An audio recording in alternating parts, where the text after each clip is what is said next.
What is going on, everybody? Welcome back to another Thursday night at the #1 live tuning show that is shot in northern Pittsburgh. I don't know.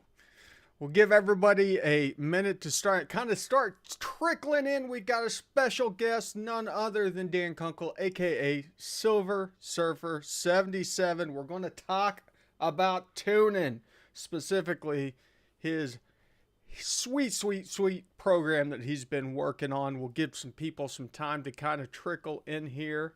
What up, Cole? What up, Dan? What up, Snow? Danny? We got a lot of Dans here tonight. I feel like I should change my name to Dan so I can fit in with everybody. Hey, Izzy. Ben, welcome back. So we're going to go ahead and get him. Let's go Steelers. Robert, get out of here. Let's go Pirates. Pirates won the series against the Giants this week. So, okay, let's get Dan in here. There he is. Hey, Dan, what is going on, man? I am just living another day of the tuning lifestyle, my friend. That's what I love to hear. Can you let me know in the chat if you guys can hear him all right? He apologizes for his potato video. He's a better looking than that, I promise you. He's just a little blurry around the edges right now. So many people waking up in Australia. So Joe says, hey, Dan, love the videos. And that's what we're here to talk about specifically. And before we get into it, I want to kind of just hear, how did you get into tuning? What did you start on? What brought you into tuning, etc.? Give me the story. That's a great question. So I have a 2014 Chevy SS sedan. It's my baby, four-door Nice. sedan, rocking the Holden, the U.S. Holden, man. And, I'm never getting rid of the car. I'm keeping it forever, And it was the day after I made my last payment, a lifter said, I'm out of here.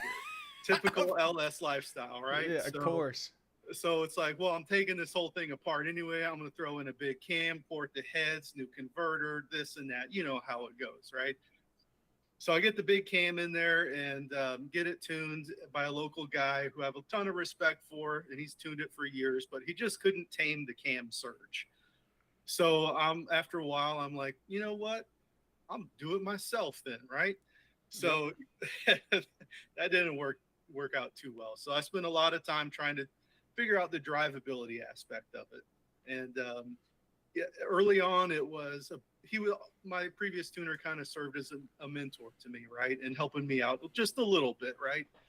And about the only thing I knew how to do was tune the MAF and kind of the VVE, but not very good at either, right? So I was afraid to touch everything else. And so, after doing months and months and thousands of hours of doing those things, you're going to get just a better level of mastery. So hence the tools that I've written for both the MAF and the virtual VE that I've released out there. So that's just kind of that extension. So finally got the cam surge tamed, and the overall drivability is way better. So I'm a happy camper right now.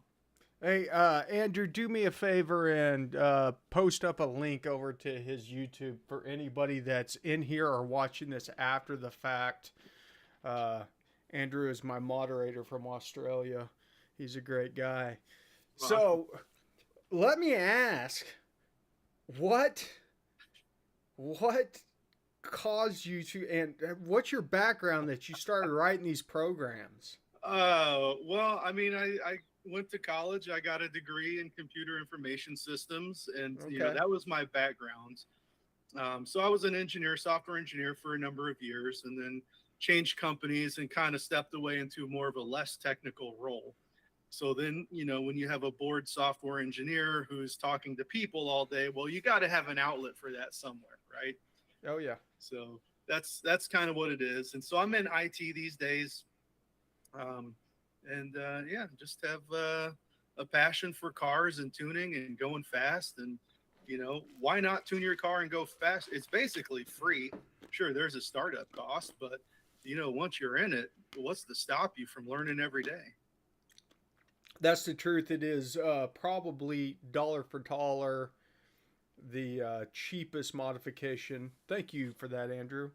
And you're getting a lot of comments on your rockets in the background. So apparently you do some Some amateur rocketeering. Yeah, I do have my level 1 high power certification. Oh, sweet. And, my daughter recently got hers. She's only 12, but according to Congress, you have to be 18 years old to have high powered certification. But she kind of got her junior high power certification at age 12. So super proud of her. That's her. I can go over. Oh, this way over here. This is a quarter scale Patriot missile that Eddie Van Halen rocket over there. So that's her new one that she's working on. But yeah, we do rockets in the background. Sweet. So, and most people probably won't care. What did you program this program in? What coding language? VB.net is just kind of what I used in the past, and I probably should have branched out to C#, but then there was the learning curve. And honestly, though, like I never really intended this to get out into the public. It started out as an Excel spreadsheet, you know, and then there were a few things that as I got going, it's like, well, every time I rezone, I've got to draw my little boxes all around the Excel, and that was a huge time sink. And then making all the formulas sync up and carry through. And then I wanted to wait. I got pulled over by a cop one time while I was tuning. She was super cool though. Like I showed her the laptop, I left the car idling, and so she could tell like I just wasn't your average criminal, right? So she let me go with the warning, but I'm like, man, I had like 30 minutes of good VBE tuning here. Now I got to start over again. I wish I had a way to merge these two things together. So then I'm like, well, I could do that in Excel, but that'd be a few extra steps and that would really stink. So just write a program to take it over. And then I posted it on the forums and they're like, well, you've got to give us this tool. And then another guy on there was like, well, what you really need to do is allow me to manipulate the coefficients individually and as well as, you know, do all these other things. And I need to see the 3D graph and so on and so forth. So that was professional mode. And, oh, you got to do cam, you know, the intake cam. And then someone else is like, well, I have dual intake cams. You don't have the exhaust cam. So you need to add that too. So it just snowballed. So it's still not done. I still have a lot of features left to incorporate and make it even better for 2.0. So that was going to be my next question. As far as the roadmap for this, what are some of the high points that you're looking to get integrated into 2.0? All right. So hold on to your hats for this one. So first off is being able to edit zones on the fly within the tool. So Sweet. You can see those rough transitions. And also, it's a pain in the butt right now to copy the coefficients into the tool and then copy them back out when you're done. So I'm looking for a way to automate that as well. Like, you know, the original Blue Cat tool, he kind of had like a little copy wizard. There was another tool that actually is way more complex. And I won't get into that, but if I could do that, it'd be a lot better. But just to say, we're going to work on some automation with that. The big thing is being able to calculate the coefficients within the tool. Right now, we have to rely on you doing work in my tool, then copying it over to HP Tuners just to click calculate coefficients and then copy all that data back into my tool. But if I had a way to keep it within the four walls of my tool, then what's to say calculate coefficients and then have it keep calculating coefficients by itself over and over and over and over until you finally beat these things into shape where it more matches what the histogram says. Right. It could be killer. Additionally, being able to then post the cell hits in the tool itself. So that way it knows like, hey, if you have 1,000 cell hits, this is a much more reliable piece of data that we probably don't want to move compared to this guy with only 20 hits. Yeah. But being able to weight that is also going to be amazing. And then the new thing that just got put onto my plate, another idea that was wafted to me from the forums was, well, virtual torque has the air mass, but it also has the map. So if you could take the original virtual volumetric efficiency and then plop the new one in there and calculate the percent difference, bingo, bango, now you can copy and paste the percent into your virtual torque table for the map side. And then you now have a more accurate reading for virtual torque. So There is a lot of things, like a lot of other minor things, that are always going to be improved and released on that. But that's the high level of where we're going with this thing. And I should probably say there is a feller that reached out to me via email, and he's working on some stuff in the background, specifically to calculate coefficients. So I'm kind of waiting to get some code from him, and then I can start tying it all together into my tool. So at this point, it's a team effort, although I haven't received any code yet. Right, right. I mean, correct me if I'm wrong. There's just polynomial math going on in the background whenever you're doing all that, right? Yeah, I mean, it's pretty simple, just multiplication and addition is all it is. But I'm no mathematician at all, you know, but I can do some basic math in the code. So cool, man. Well, I'm anxious anxious to follow it. I haven't looked at the math program yet. I apparently need to get off my butt and go and check that thing out, because I've seen some guys talking about it over here, and oh yeah, I haven't even been looking at the comments. I haven't either. I've just been listening to you talk. But what's going on with the math program? Give me a quick rundown of that as a first timer, and some of the other people in here might be first timers. Sure. So, you know, I work on an E38 Gen 4, and when you look at the math table, it's 150 hertz wide in the columns, right? Yeah. You're never going to get even distribution across all 150 hertz. So basically, you give the tool the concept of, well, what is your starting point with your original breakpoints or columns, so to speak? And then you say, well, how selective do I want to be? And so you can shrink it to plus or minus 1 hertz. So it'll create dummy columns around the one that you're interested in. And you could do 5 hertz or 50 hertz or whatever. Then you plunk that into the scanner to catch that distribution of bad data. Then you copy that and put it back into the math tool, and it just cuts out all of the dummy columns. And so you're left with just a very narrow laser-like viewpoint of, well, I'm just interested in just this. Okay. And so you're looking directly, if you're looking to say at 350 hertz, you're capturing data at 350 hertz and taking out what might be, say, 300 to 349, or 351 to 400. Right. That stuff that you're not actually seeing in the resolution of the column. Though there is interpolation between those cells, whenever you're logging that interpolation, you're getting potentially bad data.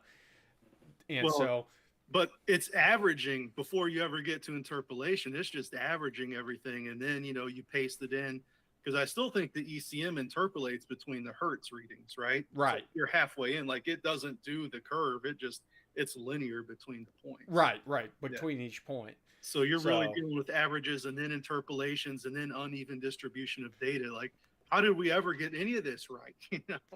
Well, yeah, and that's, at the end of the day, there's a lot to be said about finding an error and not getting obsessed with, specifically on the map, that correction of like 0.0 something. That's why I try to tell people, like, you're never going to get there. For one, there's too many environmental factors going on from one log to the next and things like that. What we're looking for is consistent safety across the curve and a good curve shape, because at the end of the day, you should have a somewhat of a smooth curve through there as air flows. Now, granted, there's a lot of things that can affect that on the backside whenever you get into modifications and things like that. But overall, you shouldn't have any kind of jags on that thing. Yeah. If you do, as you said, that bad data leading into what would be considered that range of that cell. Yeah, for sure. But if you haven't picked it up, man, I do obsess about those things. Well, and that was kind of whenever I started doing VVE zone by zone, to try and avoid those hard boundaries that you were getting into on the edge of a zone, because the data from, say, 200 to 300 RPMs would be so shifted. And if you were to actually try and look at the way it was handling that data, you have to take into account the shapes of the two zones and how they're meeting, and they could be even further off than they actually looked on the yeah. 3D view. And so those are the things that'll absolutely eat your lunch whenever you're getting into this early on. And it shouldn't be that complicated. I mean, look at the third gens. You know, it's unless it's heavily modified, a third gen you can tune out in about a day or two and have that thing running spot on.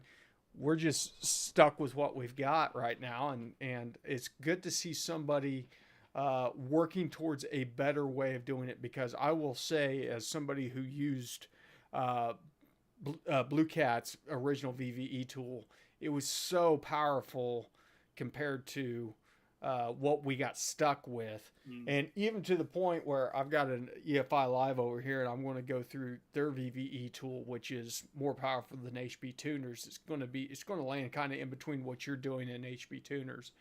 So it's not going to be as nice, but it's nice to see how people that spend a little more time on it. And so I won't get into my gripes about HB Tuner dropping the ball on supporting their most used platform properly. Yeah. But well, hey, maybe I can make a request. So as a guy who's never seen anything EFI Live, might be pretty interesting, at least from my perspective, to maybe get some ideas to incorporate features or just something, you know, to add to my utility. Definitely. I'm going to do I've got a couple videos in the can that I haven't edited yet, but I'm going to do one specifically looking at like an E38 or an E67. In fact, I got a couple E67s on the bench over here with my bench force hooked up to the EFI Live right now. Just been too damn busy. But I'm hoping to find some time this weekend to get in there. And that's one of the big things I want to focus on, is taking data, which really, I need to find a platform. I need to go find somebody with a 4th gen that I can pull a data log with it, just so I can take it, build out a histogram and apply it and see how it handles the shapes and stuff. So I might have to do that. E38 vote for you, man. E67 is the same damn thing. E38's where it's at, brother. Listen, yeah, man, there's too many people rocking E38s in here. You guys should have gotten E67s. P01. Get out of here, Dan. Nobody wants to hear that. My son is 10 years old, and you know, ever since he was a kid, I'm always asking him, so what do you want for your first car? For the longest time, it was a Cadillac, and I'm like, all right, that's awesome. And Sweet. then he switched to Team Mustang, and I'm like, God, how'd you fail? But finally yesterday, we're at the Walmart, and he's like, Dad, I think I got it figured out. And I'm like, what is it, son? Tell me. He's like, a Camaro. And I'm like, yes. And I'm like, well, what gen? He's like, So he settled on a 5th gen Camaro. So I'm like, sweet, E38 LS3. That's my There you go. I should buy credits now before I can't buy in the future. Exactly. Well, good. It sounds like you're raising them up right. You got them steered away from the Mustang. So there's going to be one less Mustang wrapped around a tree or jumped over curbs out there. Or there's probably still, I mean, there'll still be one. It's just going to be done by somebody else being a teenager. But it's for his safety, right? Yeah, exactly. Say, I want to see you come home. I don't want you to get into a car wreck. So we're steering you away from the Mustangs. Well, what else you got on your books, man? What else you got coming up? Any new videos you're coming out with soon? I don't know. I have a few lists, things written down that I'd like to cover. But, you know, like most of it's out there. So I kind of like to really get into the nitty gritty, like dig in, deep dive, hardcore of like the technical stuff, you know? And so that's kind of where I'm at. So I haven't really decided. Hey, do me a favor and keep on putting out transmission videos so people stop asking me for them. I think I've prattled on for hours on the 6L80. I don't know how much gas I got left in the tank on this. If it's not in that video series, then you don't need to know it, I think. Did you hear that, everybody?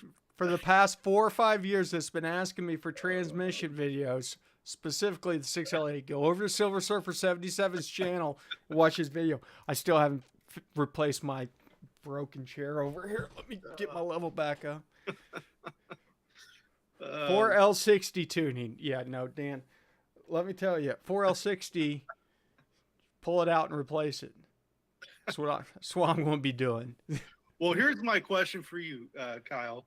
So last week's InTune Live, someone asked about the 6L80 and starting in second gear, and it couldn't be done. Well, here's my ask, and I mentioned this on my video series at the end, is what I want to be able to do is, like, you're at the drag strip, right? Maybe you've done a few passes, car's hot.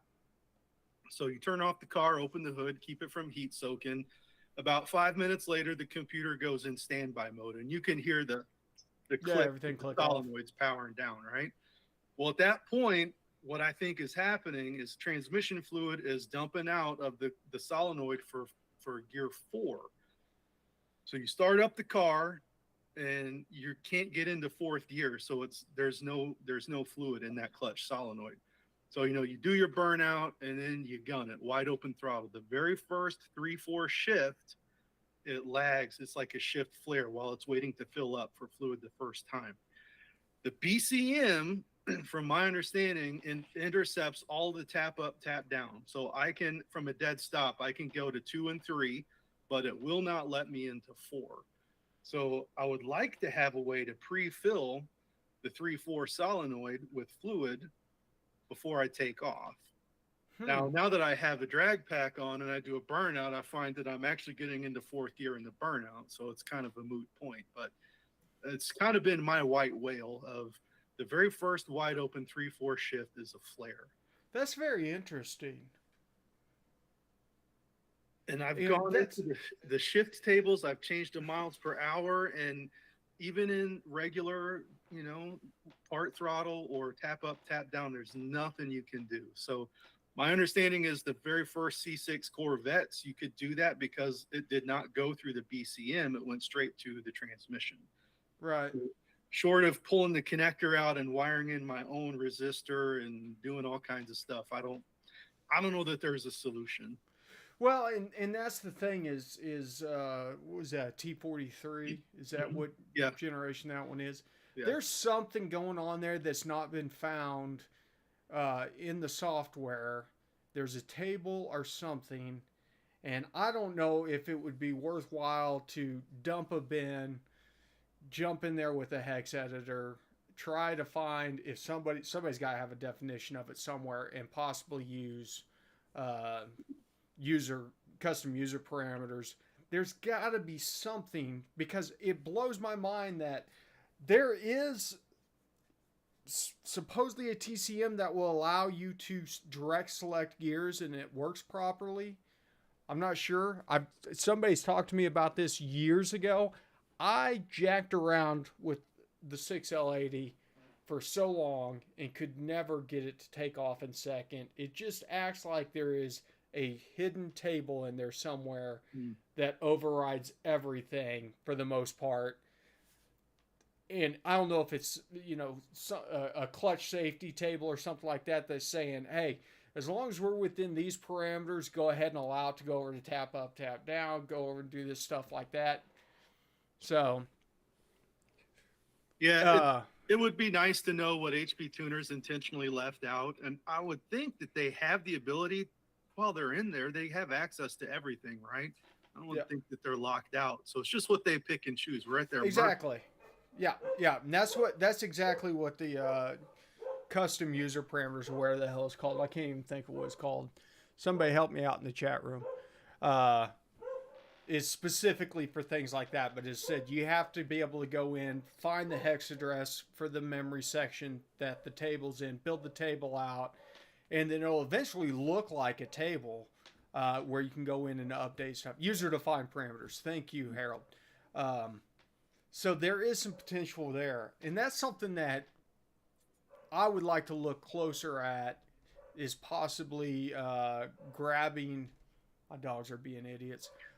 Grabbing something that allow bin dumps on these things. I was talking to somebody not too long ago about an interface that allows you to grab the whole bin dump file, and then there are some places out there that they have definition files that does a lot of the mapping, and so it ends up looking. Heck, at this point in time, PCM hammer might do it. I don't know. Have you messed around with that much? I haven't got into that aspect of it. And it seems like a lot of those tools are good on the Gen 3s. Right. Not really good on the newer stuff.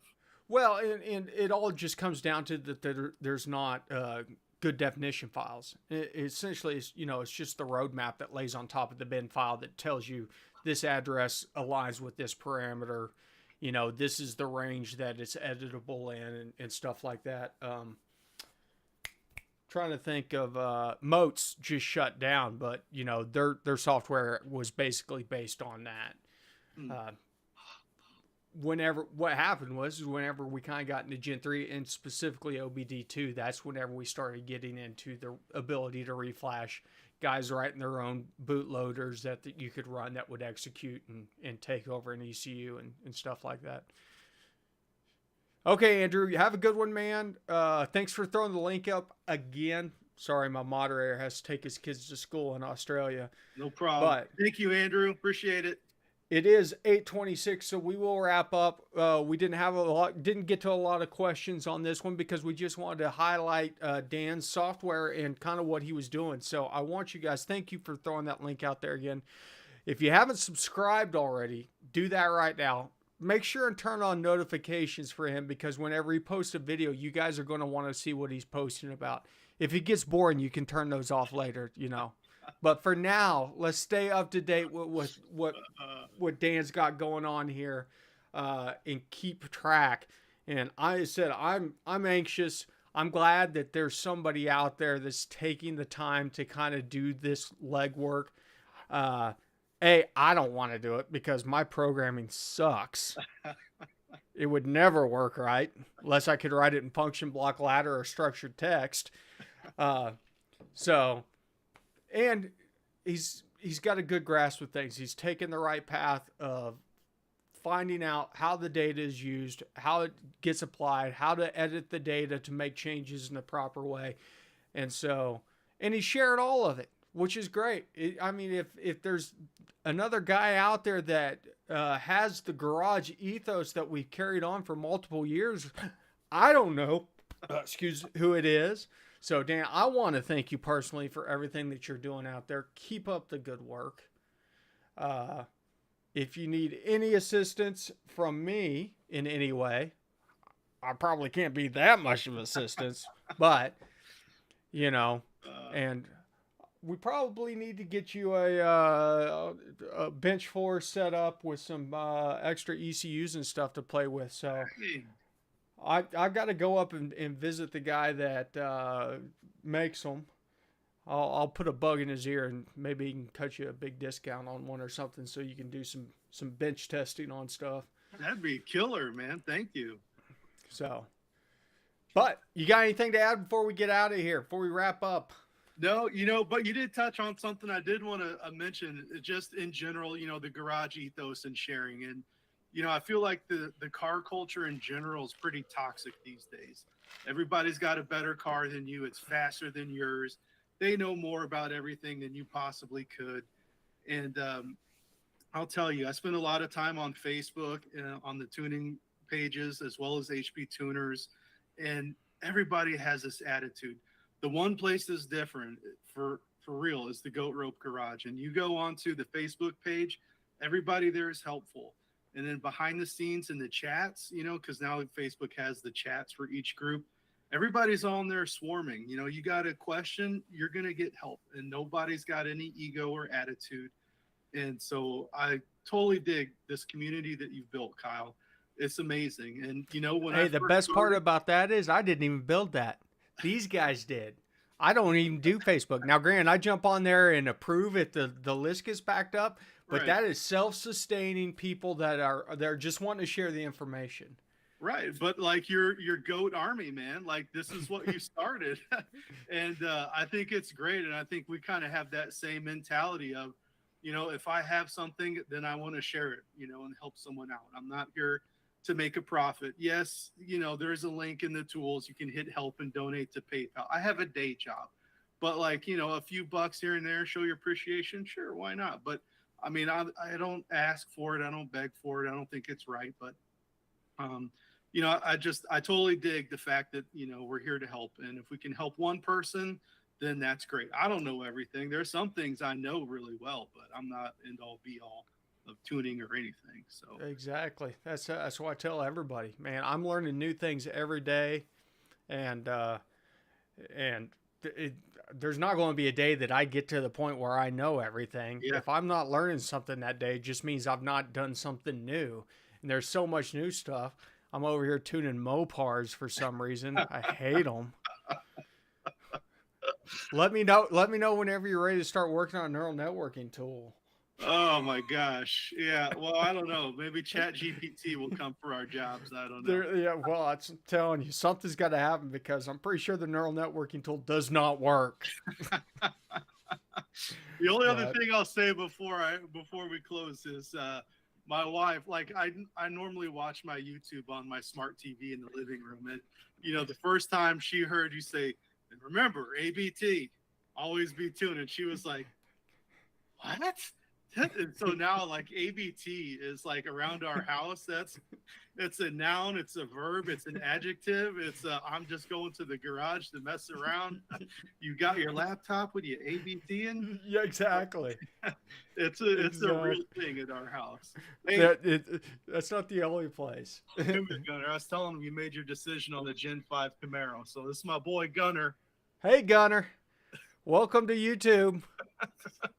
Tell everybody hi. Just say hi. Say hi. Say ABT. ABT. ABT. Exactly. All right. Always be tuned. Listen, guys, have a good one. Dan, I appreciate you taking the time. We'll be in touch and talk to you soon. Everybody, I want to thank you for hitting up the chat. Throw that like out there. I don't know if it even does anything anymore, but do it anyways. And ABT. ABT.